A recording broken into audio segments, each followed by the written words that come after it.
An early church writer, Irenaeus, in the 2nd century, he says, but it is not possible that the Gospels can be either more or fewer in number than they are. For since there are 4 zones of the world in which we live and 4 principal winds, and the cherubim too were 4 faced. Now this is, let's be honest, a weird argument. But it's an argument that basically his conclusion is there can only be 4. Now he argues from numerology, from a number of 4s in the Bible, but that aside, what he's arguing for is there are only 4. And what are the 4 that he names? Well, he names Matthew, Mark, Luke, and John. He goes on to quote Matthew, Mark, Luke, and John as scripture. There cannot be more or less than that. Irenaeus was not confused about what gospels mattered.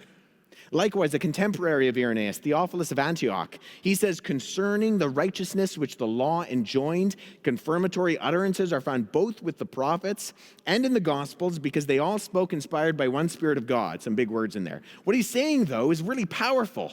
The prophets spoke by the Spirit of God, so did the Gospel authors. You can't get any more powerful than that. Now, what books did he go on to name as the Gospels? Well, he named Matthew, Mark, Luke, and Thomas. Just kidding, he didn't name Thomas. He named John. But that is an interesting thing, isn't it? You know, we have a number of these lists, and not one of them mixes up the order.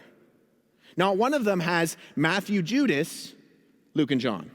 Or Thomas, Philip, Luke, and John.